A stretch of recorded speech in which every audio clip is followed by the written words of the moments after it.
Ok, très bien.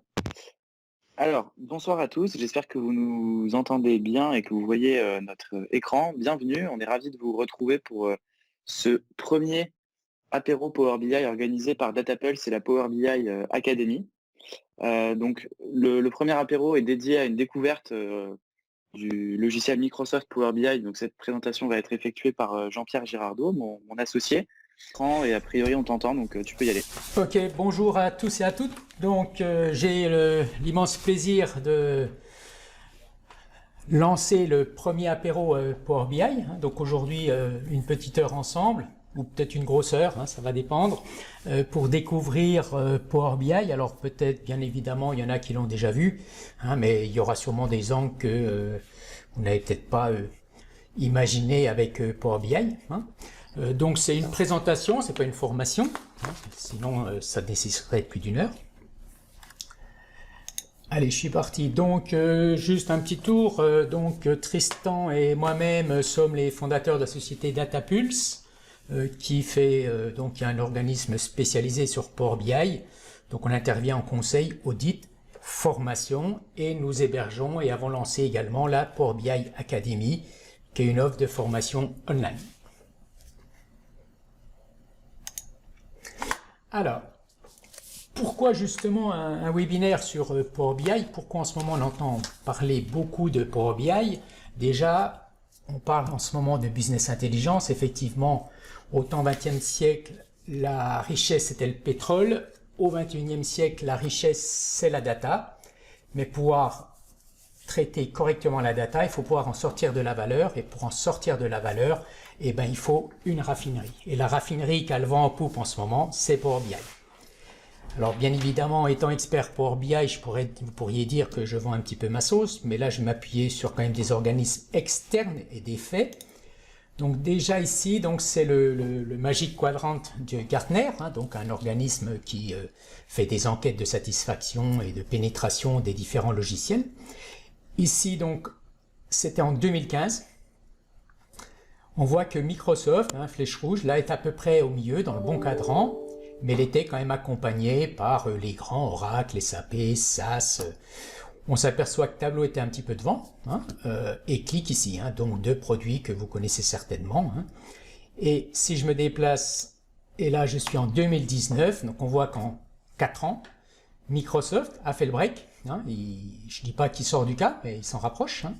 Et puis, vous voyez, les SAS, les SAP, Oracle, eux, alors c'est pas qu'ils dégringolent, c'est pas le mot exact, mais disons ils sont un petit peu distancés. Celui qui tient bien la barre, on va dire, qui résiste bien, c'est Tableau. Mais on voit que Microsoft fait quand même un petit peu cavalier seul. Alors ça, c'est une enquête. Dans les faits, voilà des faits maintenant. Dans Fortune 500, donc les 500 plus grandes entreprises françaises, 97% utilisent Power BI, donc il y a un plébiscite des grands comptes au niveau de Power BI. Donc maintenant, je vais essayer de vous, pas démontrer, mais vous expliquer pourquoi il y a cet engouement. Alors, Microsoft a lancé Power BI en fait sous d'autres vocables. Power Pivot, c'est quand même une technologie qui date de 2009, mais c'est en 2015 qui veut taper un grand coup sur la table. Ils ont donc de 2009 à 2015, ils ont appris et ils décident là donc de ce qu'ils veulent à tout prix, c'est démocratiser la BI. Et pour ça, quand je dis démocratiser, c'est pas que tout le monde soit concepteur, mais que chaque personne dans une entreprise, que ce soit quelqu'un posté dans une chaîne, dans une industrie, que ce soit une personne à l'accueil, si elle a besoin d'indicateurs pour améliorer sa fonction, elle doit pouvoir accéder à cette information. Donc la clé, c'est démocratiser. Pour démocratiser, la clé numéro 1, c'est le tarif. Et là, Microsoft, donc, quand il lance son produit en 2015, il tape très fort en termes de tarifs. Vous avez ici Power BI Desktop en orange. Il lance l'outil de conception, parce que bien sûr, avant de mettre à disposition des tableaux de bord, des rapports, il faut les concevoir. Et l'outil de conception est 100% gratuit. Que vous soyez une TPE ou une grande entreprise, que vous ayez besoin d'un outil de conception ou 10 000 outils de conception, c'est 100% gratuit. Quand chez la concurrence, c'est souvent entre 1000 et 1500 euros. Ensuite, à droite, une fois que j'ai conçu mon rapport, il faut que je puisse le partager. Pour le partager, Microsoft lance une offre service dans le cloud. Et là aussi, en termes de tarifs, il fait très fort puisqu'il y a une version plutôt orientée TPE qui est 100% gratuite. On a la version plutôt PME qui, elle, est à 8,40 €, donc un ticket restaurant. Donc on peut dire que par mois, c'est quand même très peu cher, hein. Et pour les grandes entreprises qui veulent des fois diffuser à 2000, 3000, voire plus un rapport, il est évident que parfois, sur certains rapports, il y a une personne qui va y aller en début de mois une fois pour voir les chiffres, elle va les trouver bien, elle n'y retournera pas du mois. Donc là, un clic, 8,40 €, peut-être que c'est un petit peu cher. Donc Microsoft a lancé une version premium. Alors la version premium, beaucoup de clients se sont lancés dessus, donc elle est sortie. Pourquoi? Parce qu'elle permet une diffusion illimitée vers ses utilisateurs, qu'ils soient 4000 ou 10 000. Donc, quand on a la version premium, je prends une entreprise par exemple qui veut diffuser à 2000 personnes et qui, en son sein, va avoir 100 concepteurs, 100 personnes qui vont concevoir les rapports. Ça va lui coûter 100 fois 8,40 €, donc 840 €, plus 4000 €. Donc, grosso modo, 4800 divisé par 2000, hein, ça fait donc un petit peu plus de 2 € par mois. Donc, quelque chose de très économique. Deuxième chose, on a donc démocratisé par le prix, mais il faut aussi que n'importe quelle personne, puisque l'objectif c'est que toute personne puisse utiliser, consommer, donc on veut que toute personne donc, puisse consommer, donc il faut que ce soit très simple. Donc pour que ce soit simple, l'idée c'est, et utilisable par tous, un simple navigateur suffit, quel que soit le navigateur, quel que soit le système d'exploitation, hein, ou un simple smartphone, quel que soit le système d'exploitation. Donc là, il n'y a plus de technologie propre à Microsoft, que vous ayez iOS, voilà, ça fonctionne, Android pour les smartphones et ainsi de suite. Donc simple, pas de frein, rien installé. Et puis en termes d'utilisation, voilà, il suffit pour visualiser et sélectionner, on a juste besoin de cliquer, donc ça ne demande pas de formation. Hein, si je veux voir ici les chiffres de BMW, je clique sur BMW, j'ai les chiffres de BMW. Si je veux voir les chiffres de l'Allemagne, voilà, analyse, je peux cliquer sur l'Allemagne et j'ai les chiffres de l'Allemagne. Et si je veux voir les ventes d'un commercial ou d'une commerciale, je clique sur la commerciale et j'ai les ventes de la commerciale. Hein. Donc voilà, c'est très simple à utiliser. Comme vous le voyez, ça peut être aussi très visuel, hein, mais l'idée c'est la simplicité, pas besoin de formation. Et vous avez vu, l'interactivité, c'est quasiment instantané. Ça marche de la même façon sur un smartphone. Donc là, j'ai simulé, mais en fait, sur l'appli, vous avez exactement la même chose, hein. Après, ok, tout le monde peut l'utiliser. Il n'y a pas de frein pour concevoir des rapports. Donc la troisième clé, c'est le côté universel du produit. Il s'adresse aussi bien aux PME qu'aux grandes entreprises. Donc pour plutôt les TPE, l'accessibilité, ça les intéresse, souvent ils n'ont pas de budget. Simplicité, ils n'ont pas forcément de service IT, pas forcément d'informaticien, donc il faut que ce soit simple. Pas d'infrastructure, parce que bon, acheter un serveur pour installer une application, c'est tout de suite des frais, puis après il faut le maintenir, il faut donc du personnel, des coûts, des mises à jour. Donc là, dans l'abonnement, toute la partie infrastructure et la gestion de l'infrastructure est intégrée. Et puis c'est le premier, pour moi quasiment le premier produit où le métier, c'est-à-dire des contrôleurs de gestion, des business analysts, des responsables marketing, peuvent réellement s'approprier l'outil et créer leur propre rapport. Jusqu'à maintenant, toutes les solutions BI, on était quand même très dépendants des informaticiens. Là, ce n'est plus vrai, hein. Et j'ai beaucoup de clients formés qui utilisent le produit tous les jours. Pour les grandes entreprises, bien évidemment, tout ça les intéresse, hein. Elles ne veulent pas forcément jeter les sous par la fenêtre. Mais la notion de volume, hein, donc puisqu'effectivement une grande entreprise, le besoin de volume peut être important, et là on peut aller jusqu'à des milliards de lignes, hein, avec des temps très rapides. Et vous verrez un exemple dans le webinaire numéro 3 qui sera animé par Tristan sur le langage DAX, un exemple justement sur une grosse volumétrie. La sécurité, bien sûr, et les grands comptes sont très sensibles, les PME aussi, mais les grands comptes encore plus. Donc là, le produit est extrêmement sécurisé à différents niveaux de sécurité.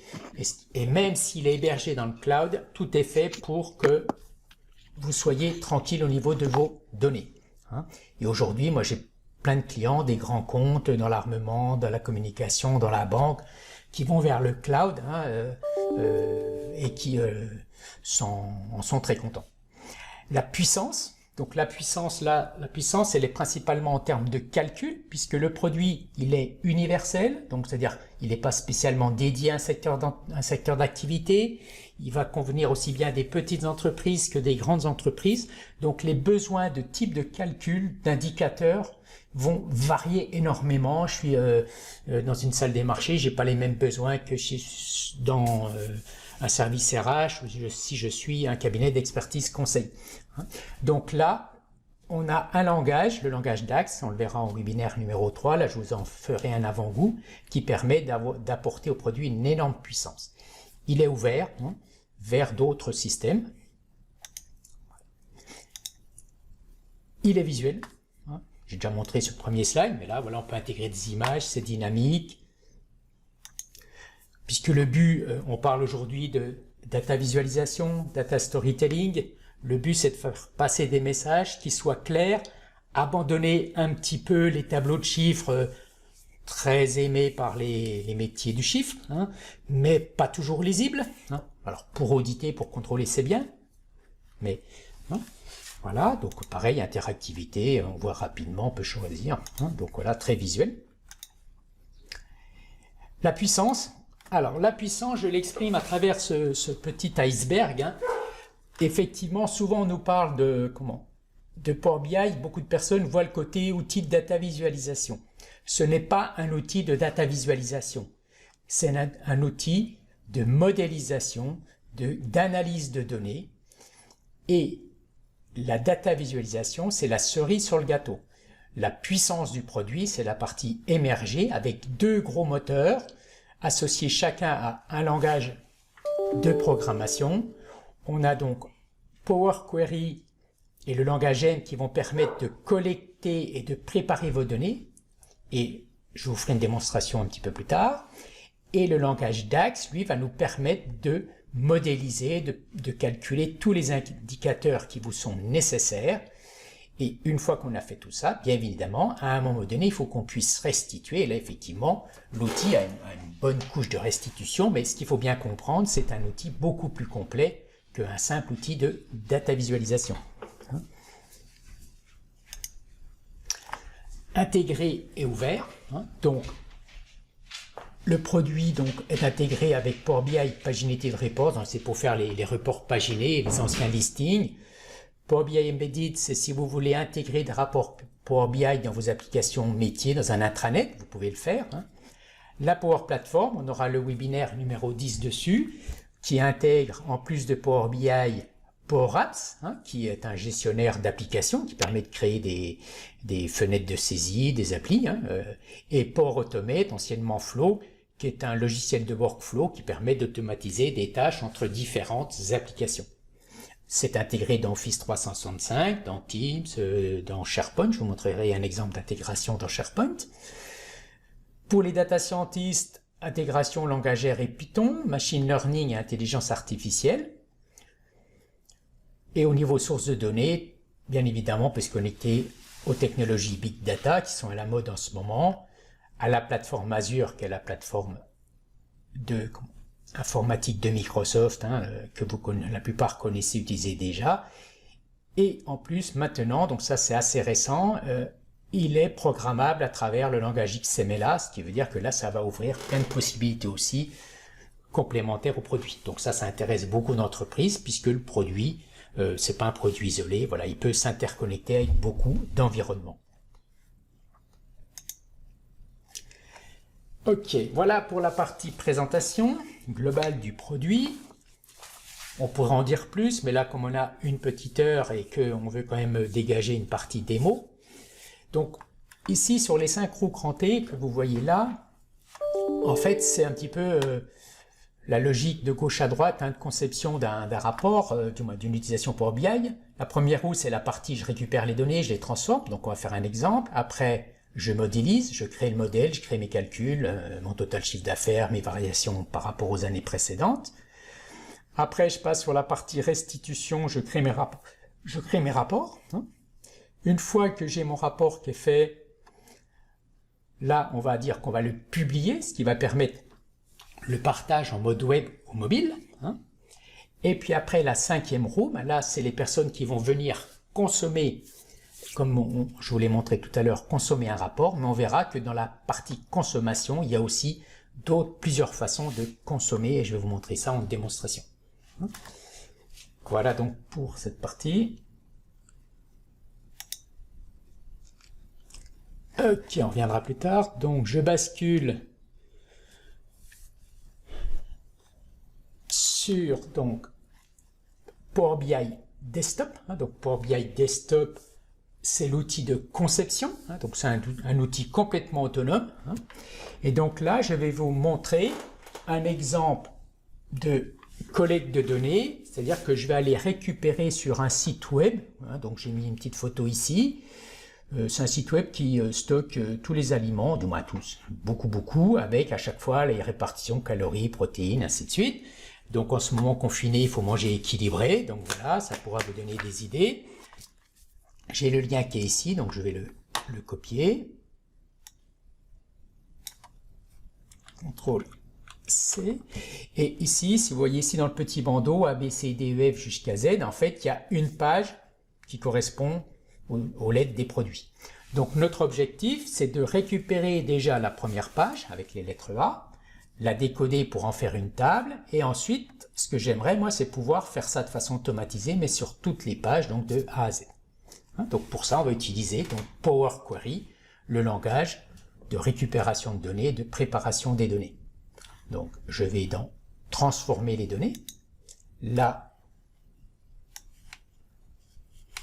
il m'ouvre Power Query. Donc, en fait, à un moment donné, on a la Power BI Desktop et le moteur Power Query qui s'ouvre dans une autre fenêtre. Hein.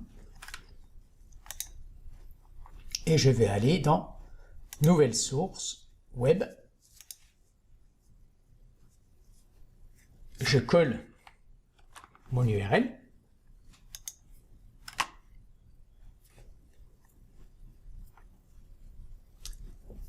Là, il est en train de se connecter au site web. Il commence l'analyse. Il a déterminé un certain nombre de tables. Et moi, je sais que voilà, la table 7, c'est celle où il y a les informations qui m'intéressent. Donc, j'ai une prévisualisation. Je la sélectionne et je valide par OK. Donc là, voilà ma table. Donc là, par contre, elle n'est pas forcément tout de suite prête à l'emploi. Je m'aperçois, par exemple, qu'ici, vous voyez, la première ligne, c'est en fait les en-têtes de colonne. Donc moi, je voudrais que cette première ligne passe en en-tête de colonne. Donc dans le menu ici, j'ai, vous voyez, une instruction, utiliser la première ligne pour les en-têtes. Il me suffit que je clique dessus. Et là, c'est bien passé en en-tête. Sur la partie droite ici, il va stocker toutes les manipulations que je vais faire. Donc en fait, là, ça va jouer un petit peu comme un enregistreur de macros, ce qui fait qu'après, on va pouvoir rejouer, puisque le but, c'est que une fois qu'on a fait un travail avec Power Query, c'est quand les données changent, on a juste à actualiser, faire un clic, pour que de nouveau, il rejoue le process complet. Hein, donc ça nous facilite l'automatisation. Là, je vois que j'ai des données qui sont plutôt numériques, mais qui pour l'instant, vous voyez, il y a un petit ABC à gauche des colonnes, ça veut dire que lui les a décodées en texte, donc moi je voudrais les passer en...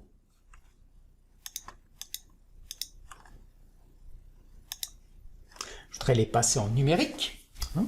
Donc je les sélectionne. Ici, dans type de données, je choisis nombre décimal. Et là, je m'aperçois que je récupère plein d'erreurs. Donc si je regarde, il me dit nous ne pouvons pas procéder à la conversion en un nombre. Effectivement, le séparateur décimal, c'est le point et nous, c'est la virgule. Donc là, ce que je vais faire, je vais tout simplement resélectionner mes 4 colonnes. Et avec un clic droit sur l'entête, je vais remplacer les valeurs. J'ai une petite interface et simplement, je peux remplacer le point par la virgule. Et je valide. Maintenant, je peux passer en nombre décimal Et là, ça s'est bien passé, puisque maintenant, on a le bon séparateur. Vous voyez, en 2-3 clics, je peux transformer. La colonne quantité ici, je vois que j'ai les quantités et les unités qui sont dans la même colonne, donc je vais les séparer. Et je vois que le séparateur, ça, a priori, l'espace me va bien. Donc, je fais un clic droit sur la colonne. Fractionner la colonne par délimiteur. Il a détecté que c'était l'espace. Je choisis le délimiteur le plus à gauche au cas où j'ai un mot qui soit composé de plusieurs mots, et dans ce cas-là, il me ferait plusieurs colonnes. Je valide. Il m'a fait la séparation. Continue. Ici, un simple double clic pour renommer les colonnes. Et puis comme je sais que j'ai des petites erreurs quelque part en bas, je vais remplacer les erreurs par 1.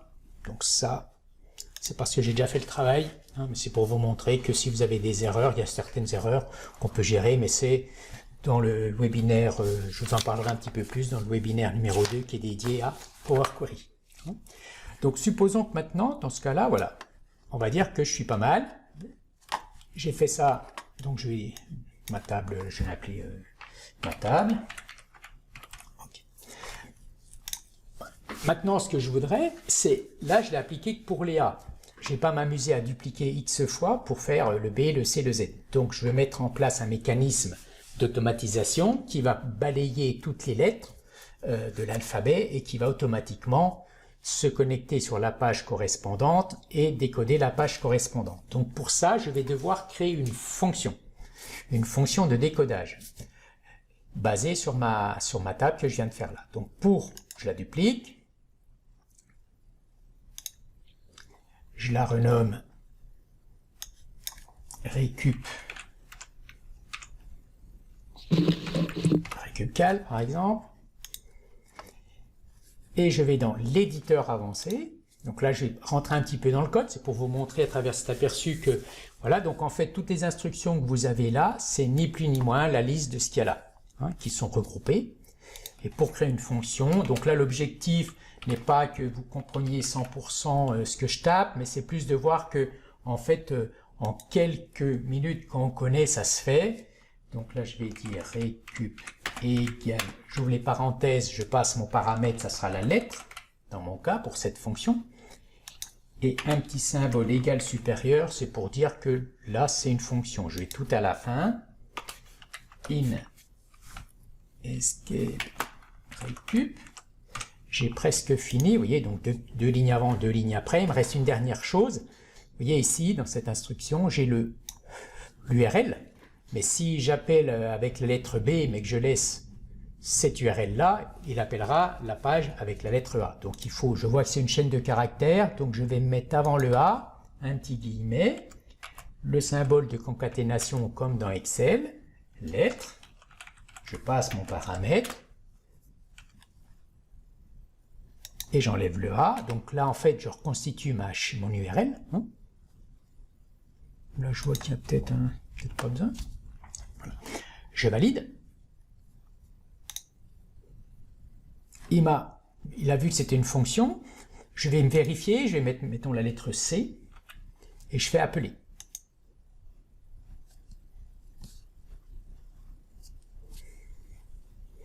Voilà. Donc là, il a interrogé le site et il a bien récupéré toutes les lignes de la page. Voilà.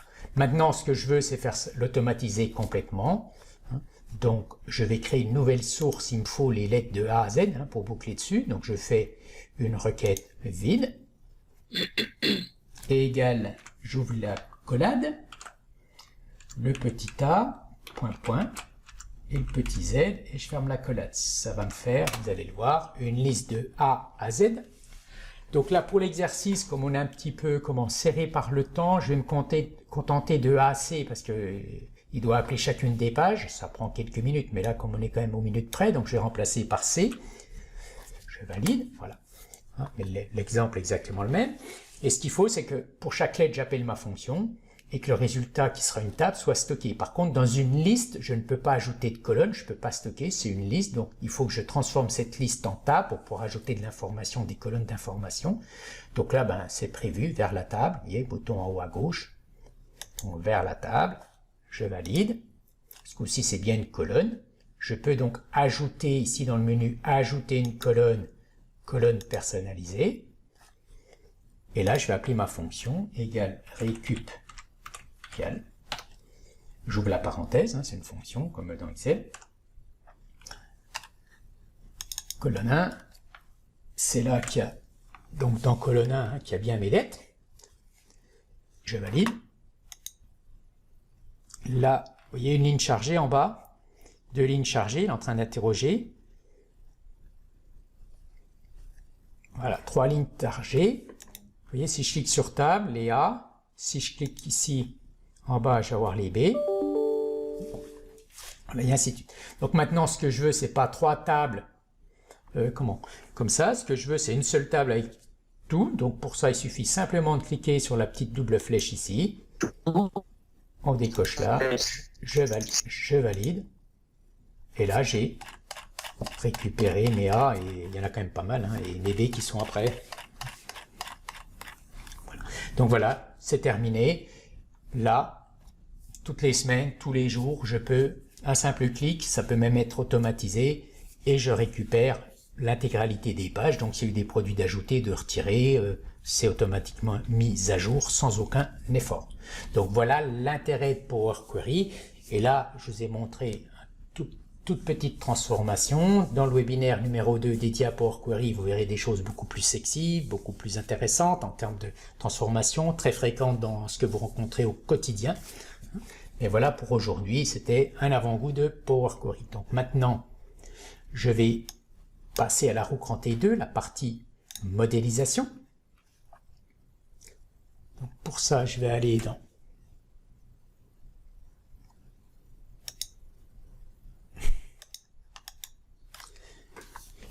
donc la partie modélisation, donc c'est la deuxième roue, j'ai récupéré des données. Donc sur cet exercice-là, vous voyez ici, j'ai 4 tables, on va les regarder ensemble. J'ai ici une table de facture, c'est une société qui vend des voitures, une ligne, une facture, une voiture vendue. Très simple, j'ai la date de la facture, j'ai le code du commercial qui a vendu la voiture, j'ai le modèle de la voiture qui a été vendue et le prix de vente. Donc voilà, j'ai un référentiel des commerciaux, j'ai mon code commercial, j'ai le nom de mon commercial, la concession dans laquelle il travaille et le pays dans lequel est située la concession. Au niveau de mes véhicules, j'ai le modèle qu'on a vu de la voiture, sa désignation, sa marque, sa couleur, si c'est une diesel ou essence, ainsi de suite. Et puis j'ai une table calendrier, où une ligne correspond à un jour. Donc la table calendrier, l'objectif c'est de faciliter toutes les analyses sur l'axe du temps. Voilà. Donc mes 4 tables. Ici, je vais me mettre sur la partie visualisation.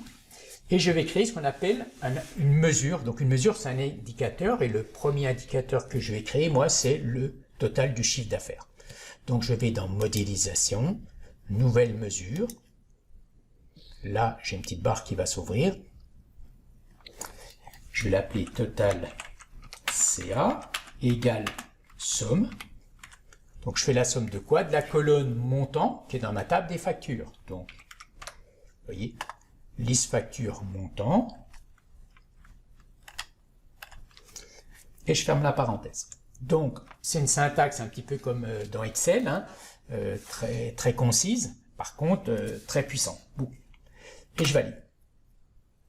Donc là, à droite, vous voyez, j'ai une petite calculatrice qui est apparue, total CA, donc la calculatrice signifie que ça, c'est un indicateur ou une mesure. Je la glisse.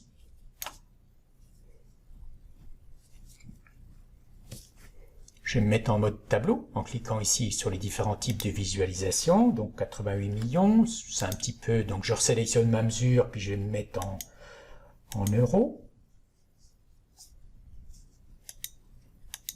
Et voilà, il est là. Que ce soit un petit peu plus propre. Et maintenant, je me dis, bah tiens, j'aimerais analyser mon chiffre d'affaires par marque. Donc, j'ai ma table véhicule, je prends la marque, et je la glisse en dessus de total CA. Et là, aux surprises, j'ai partout 88 millions. C'est pas forcément à ce que je m'attendais. Donc, je vais retourner dans la partie diagramme. Donc là, en fait, quelque part, vous voyez que la table véhicule où j'ai pris marque et la table des factures où j'ai calculé le montant, le total CA, sont deux tables complètement indépendantes. Donc, il est normal qu'ils ne puissent pas faire de lien entre ces deux tables. Sous Excel, qu'est-ce qu'on aurait d'abord fait? On aurait eu ça dans un onglet, cette table-là sûrement dans un autre, et on aurait fait un recherche V en partant de cette table, en se basant sur le modèle, pour aller récupérer la marque, hein, voir après la couleur, la désignation. On ferait encore des recherches V vers la table des commerciaux qui serait dans un autre onglet, je récupérais le nom, la concession, ainsi de suite. Là, on va pas faire ça, on va simplement créer des relations entre les tables, modèle, vers la colonne qui fait le lien qu'aurait porté votre recherche V. Donc je vais vers modèle. Voilà, j'ai juste fait une relation. Et si je retourne en visu, là maintenant, comme il a l'information, donc une relation, on pourrait dire que c'est un recherche V dynamique par défaut, hein, transparent sans rien faire. Et ça marche pour toute la table, parce que c'est la table que j'ai reliée. Donc si je prends maintenant par exemple la couleur, et que je pose mon total CA, vous voyez, avec un petit clic sur ce visuel, j'ai ici mes visus hein, par couleur. Hein, voilà.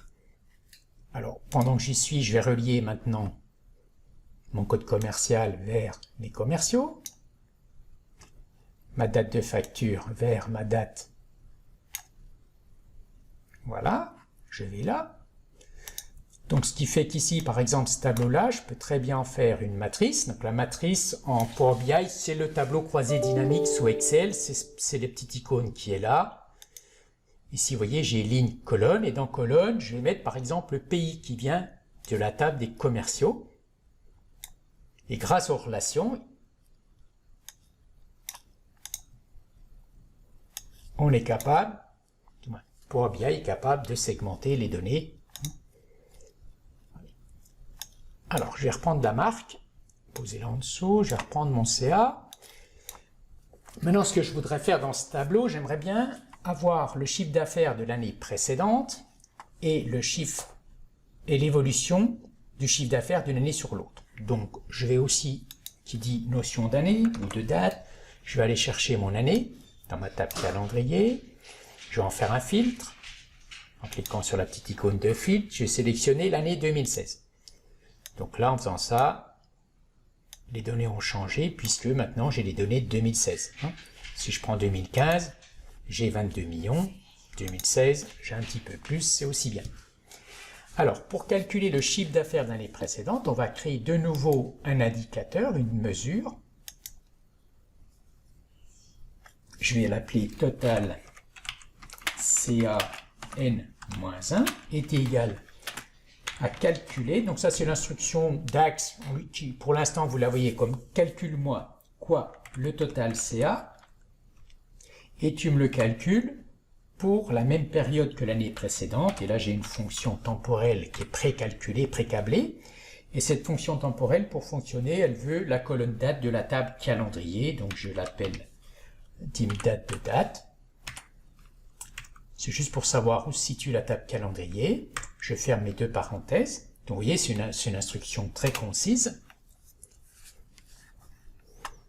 Si maintenant je vais là, j'ai total CA N-1 qui est apparu, je peux glisser. Je fais pareil en le sélectionnant, le repasser en euros, de façon que ce soit homogène. Et maintenant, j'aimerais bien calculer l'évolution d'une année sur l'autre. Donc, modélisation, je vais créer une nouvelle mesure. Je vais l'appeler evol CA N versus N-1. C'est égal, et là je vais faire une division. Et j'utilise la fonction divide, en fait, qui me gère la division par 0, qui correspondait un petit peu à un if error dans Excel. Alors, elle veut un numérateur, donc le numérateur c'est mon total CA, moins mon total CA N-1, point virgule le dénominateur qui est le total CA N-1. Pour pour avoir mon évolution. Je ferme la parenthèse, vous voyez, instruction très concise. Je valide. Et vol est apparu ici à droite. C'est des pourcents, donc je vais aller dans outils de mesure, lui dire que c'est des pourcents. Voilà, je prends, je glisse. Ici, voilà. Donc, là, j'ai mon évolution n vers n-1 pour les marques. La puissance du DAX, et si maintenant je veux la même chose, mais sur les concessions, ben, il suffit que je prenne les concessions. Je prends mon évol. Et je glisse. Et là, vous voyez, 6,87, 6,87, puisque l'évolution globale est la même, quelle que soit la segmentation que j'utilise. Donc là, la puissance du DAX, c'est l'évolution, je l'ai créée qu'une seule fois. À partir de là, je peux la mettre dans n'importe quel visuel, avec n'importe quel attribut, ça se recalcule instantanément. Et si ici, vous voyez, je sélectionne, c'est les couleurs, hein, mettons celle-là, de couleur, la blanche, même si pour l'instant elle est en bleu, si je clique dessus ce tableau, ce visuel, automatiquement, les données sont filtrées. Donc là, j'ai les données que pour la couleur blanche, hein, et les pourcentages se recalculent. Et si ici je choisis Peugeot, ben c'est pareil, là c'est les données de Peugeot, là c'est les ventes et les évolutions de la marque Peugeot dans les différentes concessions. Donc voilà, c'est complètement interactif. Donc le langage DAX, très puissant. Donc là c'est pareil, c'est un embryon de ce qu'on peut faire, mais ce qu'il faut noter, c'est que une formule n'est saisie qu'une seule fois, ce qui a fait qu'il y a très peu de, il n'y a pas de copier-coller, il y a très peu de risque d'erreur, hein, c'est un produit où il n'y a quasiment pas d'erreur. En gros, c'est tout faux ou tout juste, mais tout faux, on se rend compte quand même vite. Hein. Donc c'est un produit où il y a très peu d'erreurs. Hein. Ce qu'il faut quand même savoir, c'est comment on calcule les choses. Ça, c'est autre chose. C'est plus du côté métier. Donc voilà pour la partie DAX. Maintenant, je vais montrer, je vais aller sur un autre. On va faire un tout petit peu de DataVis, voir ce qu'on peut faire avec de la DataVis. Voilà. Alors, déjà, ici, on va faire... Donc, la DataVis, ce que je voulais juste vous montrer, c'est que, en fait, ici, vous avez une trentaine de visuels. Si je clique là, à partir de l'app source, dans le cloud, vous en avez ici environ 150 complémentaires. Il suffit de faire ajouter pour qu'ils viennent se rajouter là en bas. Donc, aujourd'hui, on a à peu près pas loin de 200 types de visualisation différents. Donc, ce qui fait qu'en principe, on arrive à trouver ce qui nous intéresse. Donc là, par exemple, si je veux un histogramme, vous voyez, il suffit de cliquer sur l'histogramme.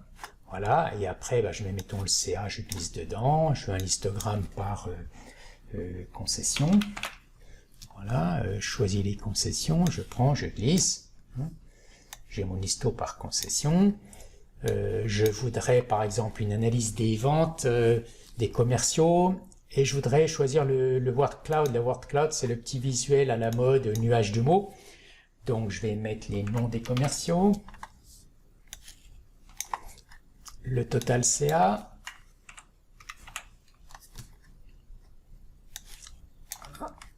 Un petit le rouleau de peinture, ici, que vous avez, c'est tout ce qui est réglage. Là, il coupe les noms, les prénoms. Donc, je voudrais pas qu'il fasse ça. Donc, je désactive la césure de mots. Et ici, vous voyez... Et les données entre elles, si je clique sur Ludivine,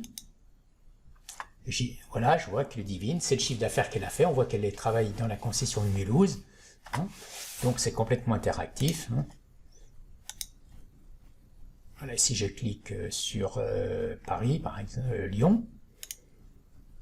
À Lyon, je vois les commerciaux qui travaillent à Lyon. Donc je vois que Jacqueline Imbert, elle tient un petit peu le haut du pavé en termes de vente. Voilà. Donc, les visuels peuvent se déplacer. On peut ici, avec les réglages,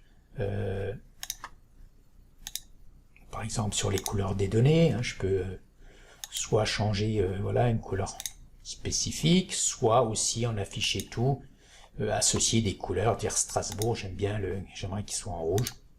Voilà. Donc je peux comme ça, et ça, là je le fais de façon statique, mais on peut même le faire de façon dynamique. Voilà, et donc en termes de visu, donc ça se déplace. Donc là, je vais vous montrer, pareil, il y aura un webinaire jouer avec les images qui sera plus orienté DataVis. Donc là, je vous montre par exemple une page de ce qui est possible de faire en termes de DataVis. Donc on peut intégrer des images qui sont interactives. Hein. Si je sélectionne BMW, là je vais récupérer BMW. Les flèches indicateurs, bien sûr, bougent en fonction. Là j'ai mes petits trucs d'essence qui se remplissent à chaque fois que je clique. Je peux avoir des informations complémentaires sur un visuel. Donc là, je vois que pour Lyon, je vois les ventes par client sur le type de client. Là, si je vais sur... J'ai le top 5 des commerciales. Je peux bien sûr cliquer sur un commercial pour avoir les ventes du commercial considérées. Et puis là, par exemple, ici, si sur cette voiture, là, je dis, tiens, 591 000, je voudrais le détail, savoir quelles sont les factures qui correspondent. Ben, avec un petit clic droit, je peux faire extraire vers détail facture. Et là, donc c'est moi qui définis la page de réception. Donc là, j'ai fait un tableau où j'ai une ligne correspond à une facture. On retrouve bien les 591 000. Donc là, j'ai pas besoin de copier-coller dans Excel pour avoir le détail. Hein. C'est même très interactif. Puis après, je peux même encore éventuellement associer, filtrer pour voir. Voilà. Donc c'est beaucoup plus rapide souvent qu'un export sur Excel, comme je vois encore plein de gens le faire. Et je peux revenir à ma page d'appel. Donc voilà pour une idée de la DataVis. On peut faire vraiment des choses très sympathiques en termes de... et surtout très interactives. Alors, une fois que j'ai... par exemple, j'arrive à une situation comme ça où je suis content de moi, on va dire, ou de mon équipe.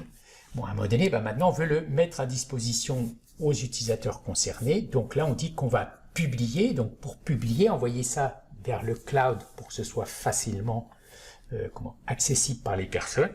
Ici, vous voyez, j'ai un bouton publier. Il suffit de cliquer dessus. Bien évidemment, j'ai un compte, je suis connecté. Donc, publier. Il dit, est-ce que je veux enregistrer? Je vais dire oui. Là, il me propose tous mes dossiers de travail. C'est un petit peu comme sur votre PC. Vous avez des dossiers, là c'est pareil, à part qu'ils sont dans le cloud. Et vous ne voyez que ceux sur lesquels, bien sûr, vous avez des droits. Donc voilà, je vais le mettre, mettons, dans celui-là. Je fais sélectionner. Là, il me dit qu'il a déjà trouvé, parce que j'avais déjà dû le mettre, donc je fais remplacer. Dans ce cas, donc là, publication, vous voyez, ça tourne. Là, il envoie mon travail dans le cloud. Donc ça prend bien sûr quelques secondes. Vous voyez, c'est terminé. Ça dépend du modèle et du nombre de la capacité, nombre de lignes, tout ça. Là, je peux directement ouvrir mon modèle dans le cloud. Donc là, je suis passé dans le navigateur. Donc là, je suis en mode navigateur et si vous regardez, ça fonctionne de la même façon. Je peux... Donc l'interactivité fonctionne de la même façon, elle est très rapide. Quand je clique, ça change quasiment instantanément. Voilà, donc ça c'est ce qui est intéressant, c'est que même quand on a énormément de lignes, on a des temps de réponse très très courts. Donc maintenant, là pour l'instant, il n'y a que moi et les personnes qui sont dans le dossier qui peuvent accéder à ça. Mais je peux, vous voyez ici, en cliquant sur partager, par exemple, ajouter mon associé Tristan. Donc là, voilà, je prends Tristan. Ici, si je remets TR, vous voyez, vous pouvez associer à des utilisateurs externes aujourd'hui. Donc, on peut partager pas forcément avec que des personnes de son entreprise, sauf si votre entreprise a bloqué cette fonctionnalité. Il faut par contre que les personnes aient une licence pro pour pouvoir accéder à la donnée partagée. Soit c'est vous qui leur attribuez cette licence pro, soit c'est eux qui l'ont par ailleurs dans leur entreprise, mais pour accéder à un rapport partagé, il faut une licence pro. Sauf si on est dans un cadre, bien évidemment, de licence premium, où là, la diffusion est illimitée. Voilà, et là, je fais partager. Et à partir de là, il va recevoir un mail lui disant que j'ai partagé ce rapport. Je vais vous montrer aussi comment intégrer ce rapport. Moi, j'aimerais l'intégrer dans mon SharePoint. Parce qu'au niveau de notre entreprise, on est en train de développer un intranet basé sur SharePoint 365. Et on s'est dit que si dans certaines pages, il y avait les rapports, ça peut être pas mal. Donc, je vais dans SharePoint. Vous voyez, ici, j'ai SharePoint. Donc là, je vais créer une nouvelle page.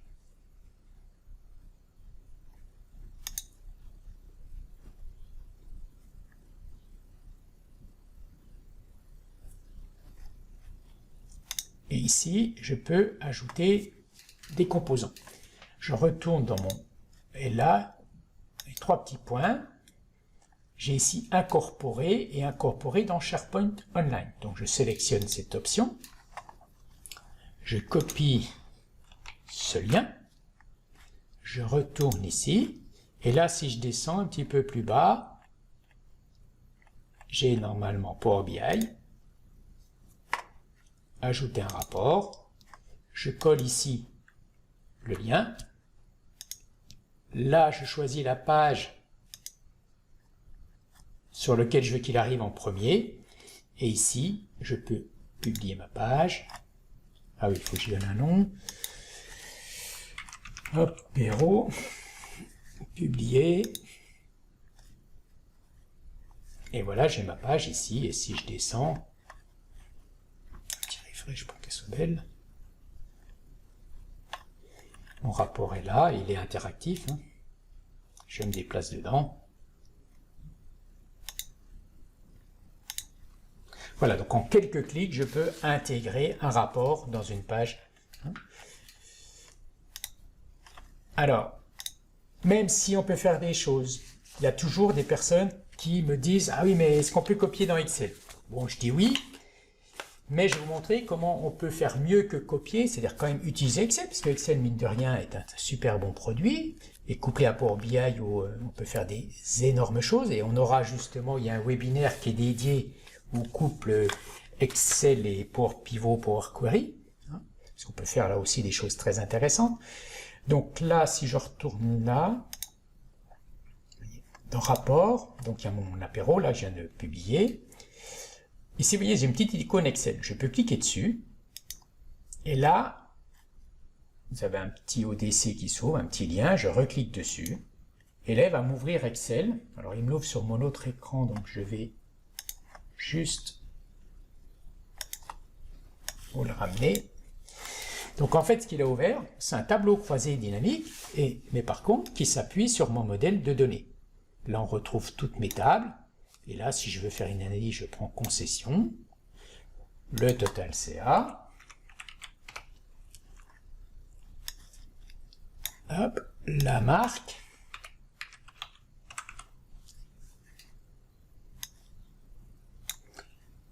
et sur l'année,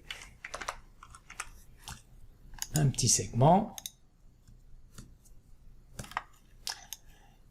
Donc là où c'est complètement interactif, hein. Donc des fois on se dit pourquoi copier, tout refaire quand j'ai juste en quelques clics, hein, avoir quelque chose de complètement interactif. En plus, si on a mis un processus d'actualisation automatisé de mon modèle Power BI dans le cloud, bah, tous les matins quand je vais ouvrir mon fichier Excel, j'aurai automatiquement les données à jour. Hein, donc voilà. Et puis ici, dernière, je vais repasser en Power BI Desktop. Voilà, je vais faire un nouveau. Et là, je vais vous montrer pour terminer un autre exemple. Donc, je crée un nouveau rapport vierge. Donc là, l'idée, c'est toujours d'utiliser le rapport que j'ai publié. Mais là, je me mets dans le cas d'une personne qui dit ce que tu as fait, ta data vis, tout ça, c'est super. Mais moi, là, je dois préparer une réunion, on doit mettre le focus sur des points un petit peu différents. Donc, je voudrais présenter différemment. Mais par contre, tout ce que tu as fait, les mesures, les indicateurs, ça me va ça me va très bien, donc je voudrais pas avoir besoin de tout recommencer. Donc là, j'ai ouvert un Power BI Desktop complètement vierge. Et donc là, ce que je dis, on va pas tout recommencer, on va simplement s'appuyer, en cliquant sur Jeux de données Power BI, on va s'appuyer sur le modèle apéro là. Donc on va taper apéro. Bien sûr, vous ne voyez ici que les rapports sur lesquels, et jeux de données sur lesquels vous avez des droits. Il y a 6 minutes, donc ça doit être quand même plutôt celui-là. Je le sélectionne, créer. Et là, je récupère tout le travail qui a été déjà réalisé par d'autres. Et puis là, voilà, j'ai juste à glisser, donc j'ai pas besoin forcément d'avoir un niveau de compétence aussi élevé, puisque éventuellement, j'ai pas à créer d'indicateur, hein, si tout est déjà bien préparé. La concession, Là, on va mettre le pays, le total CA. Voilà, histoire d'avoir une petite carte. Et puis, si je clique sur la France, là, je vois les concessions françaises. Et si je clique sur l'Allemagne, je vois Munich. Voilà. Donc là, en quelques clics, je m'appuie sur un modèle qui a été éventuellement réalisé par une autre personne. Et là, j'ai pas besoin forcément d'avoir le même niveau de compétence, mais surtout, ça permet de pouvoir, à partir d'un même modèle de données, même modèle sémantique, de faire plusieurs types de restitution. Donc sur le modèle qu'on a publié dans le cloud, je peux donc l'exploiter à travers Power BI Desktop, mais on l'a vu précédemment aussi à travers Excel. Voilà, donc la consommation, on a plusieurs façons de consommer quelque chose qui a été fait par d'autres. Voilà, donc ok, je reviens sur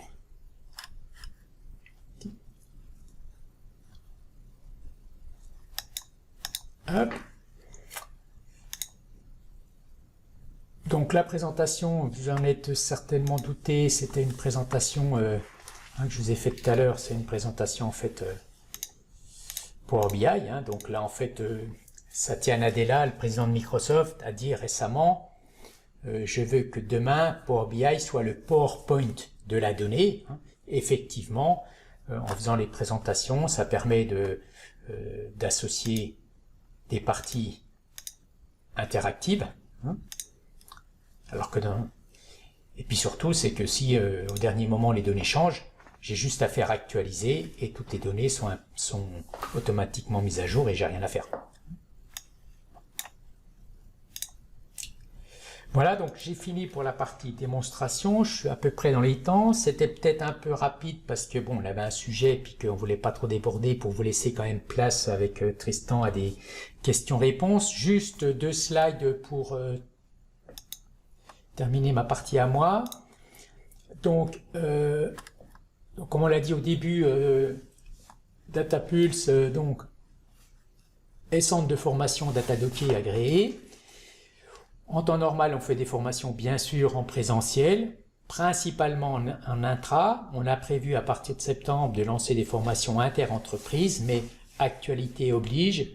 Nous lançons à partir de ce jour, en fait, on a déjà quelques clients qui ont déjà signé, des formations online, parce que confinement, on ne sait pas combien de temps il va durer. Le déconfinement, est-ce qu'il permettra du présentiel et quand? Donc il y a peut-être besoin de certaines sociétés, certains collaborateurs qui ne pourront pas attendre longtemps avant d'être formés. Donc des formations online, et on va les faire par demi-journée parce que c'est vrai que c'est une journée complète à distance, c'est pas toujours évident. Donc ce sont principalement des formations principe de 2 jours, mais que là on va couper en demi-journée. Et puis à titre d'info, voici le type de formation, le programme que vous pourquez. Donc Power BI pour les managers sur 1 jour, donc c'est ce que je viens de faire là, mais beaucoup plus travaillé avec la Power Platform, des exemples un petit peu plus concrets avec du Big Data, ainsi de suite. Power BI initiation, 2 jours, donc c'est le cycle classique, le perfectionnement 2 jours, puis la data vis 2 jours. Après, un petit peu plus poussé pour des personnes autodidactes qui ont un petit peu plus de bouteilles, 6 mois, 1 an, les Power BI fonctions temporelles, il y a plein de choses à faire là, puis souvent ça coince un peu. Là, c'est utilisation principalement du langage DAX. Power BI et la finance d'entreprise, donc là aussi c'est le langage DAX, mais adapté à la finance. Un volet qui devient de plus en plus important, c'est l'administration d'un tenant de Power BI. Là aussi 2 jours, parce que c'est très important, surtout sur le volet sécurité entre autres. On n'oublie pas Excel et Power Query, un duo gagnant en 2 jours.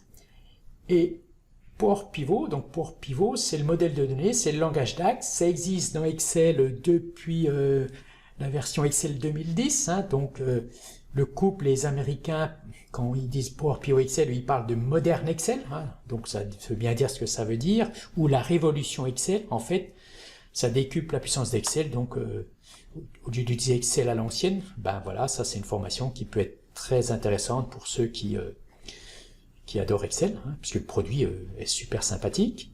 Et puis là, en version avancée, donc là, c'est plus, hein, c'est vraiment le langage DAX de façon approfondie et le langage M de façon approfondie. Hein, voilà, donc vous pouvez piocher à l'intérieur de ces formations selon que vous soyez plutôt plus débutant ou déjà un petit peu confirmé, puis que vous sentez que ça coince à certains endroits.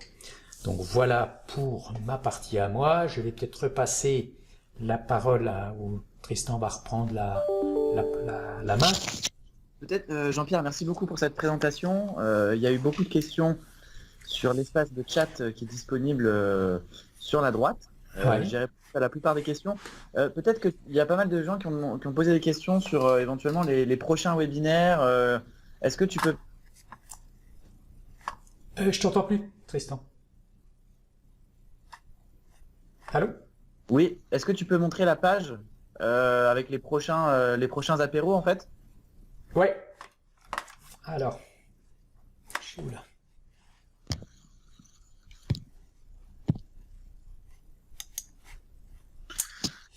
Donc juste le temps que Jean-Pierre ouvre la page, on organise en fait, donc vous l'avez compris, 2 webinaires par semaine à partir de ce soir. Donc là c'était le premier webinaire assez introductif.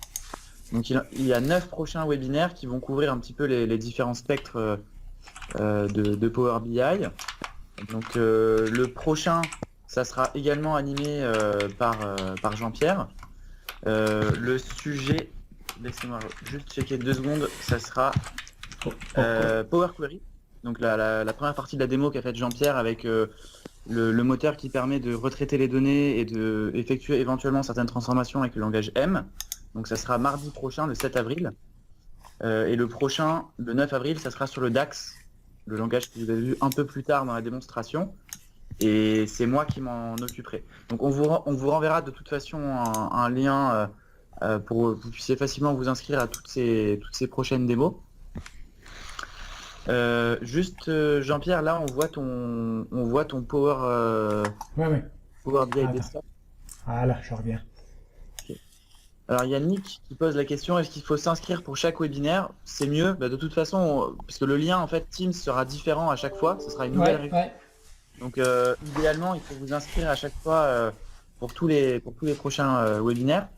Donc, encore une fois, on vous renverra toutes les infos pour que vous puissiez directement y avoir accès. Alors, si vous allez de toute façon sur le site powerbiacademy.com, vous avez donc la page apéro, où là, vous avez donc la liste des webinaires. Donc, le prochain, c'est automatiser la préparation avec Power Query, c'est mardi, 7 avril. Après, c'est le langage DAX. Décupler votre puissance d'analyse jeudi prochain. Le mardi 14, on est sur la DataVis, donc on va jouer avec les images, mais pas que, mais c'est 1 heure de DataVis. Une petite tournée de plus. On revient sur du Power Query pour voir comment consolider, décoder, consolider tous les fichiers d'un même dossier. Donc ça peut être tous les fichiers budget, ça peut être tous les fichiers log qui sont dans un dossier. Voilà, donc c'est des demandes qui sont très fréquentes. Hein. Le 21, c'est le moderne Excel, là j'en parlais, donc c'est voir Excel d'une autre façon, justement, pour comprendre que dans Excel, il y a Power Query, il y a Power Pivot, il y a le langage DAX, il y a plein de choses, il y a les fonctions cubes. Voilà, ça permet de voir les tableaux de bord, de faire des tableaux de bord et des rapports et des choses de façon très très rapide, très automatisée. Le 23, l'axe du temps, parce qu'effectivement, l'axe du temps, dans la plupart des rapports, on compare aux années précédentes et on va apprendre avec Power Query à créer une table calendrier, puisque la table calendrier est obligatoire. Hein, donc là, on va voir, et puis on fera un petit peu autour du temps, quelques analyses. Hein. Et puis, pour finir, donc le 28, le 10e, c'est donc la Power Platform. Hein, donc, c'est voir qu'au-delà de Power BI, comment je peux coupler Power BI avec... ah non, c'est pas la Power Platform, excusez-moi, c'est d'abord les data flows, les datasets, donc c'est peut-être un petit peu hébreu pour certains, mais c'est jeux de données, puis data flow, c'est des petits entrepôts de données, mais fait avec Power Query, donc c'est tout ce qui permet de favoriser la BI Web Service et de faire en sorte que tout le monde accède globalement aux mêmes informations pour éviter des indicateurs qui ne sortent pas les mêmes chiffres. On revient sur un petit peu de data viz, hein, c'est souvent demandé les titres dynamiques, la mise en forme conditionnelle, voilà. Et puis voilà, pour le dernier, donc le 5 mai, c'est la Power Platform avec Power BI, Power Apps et Power Automate. Donc voir comment ces trois produits peuvent interagir entre eux, puisque là, nous, on va montrer Power Apps, Power Automate, bien sûr, dans une approche d'interaction avec Power BI. Voilà donc pour les 10 webinaires à venir. Donc effectivement, à chaque fois vous avez je m'inscris puisque ce sera des réunions différentes. Puis nous, ça Alors, permet. on avait des questions aussi. Donc, est-ce que nous aurons accès au PBX et aux présentations PowerPoint? Donc, on vous donnera accès aux ressources effectivement qui sont présentées pendant les webinaires. Les webinaires sont-ils enregistrés? Oui, et ils seront publiés sur une chaîne YouTube. Ou sur je pense, la Power BI Academy, donc en version bien sûr gratuite. Exactement. Donc vous aurez bien accès au replay. Au replay, aux vidéos, les sources, les PBX, et le PowerPoint, la version PowerPoint de la présentation, mais aussi en public la version, online de ma présentation, puisque finalement ma présentation, je le rappelle, c'est pas un PowerPoint, mais c'est un rapport Power BI, hein, donc, voilà. Ouais. Donc tout sera mis à disposition. Bon, et pour conclure, il y a Nicolas qui nous dit bravo à vous deux, top ce programme. Il manque que le vin blanc. Voilà. Bon, bah, je crois qu'on peut conclure là-dessus. Bah moi je l'ai prévu, il est au frais, mais par contre on pourra pas trinquer physiquement, c'est bien dommage parce que on aurait pu en d'autres temps faire ça dans un salon, dans un hôtel, hein, ça aurait pu être sympa, mais voilà, bah, j'espère que chacun chez soi a quand même mis un petit peu de côté des bonnes choses pour terminer la soirée. Et puis donc moi personnellement, je vous donne rendez-vous donc mardi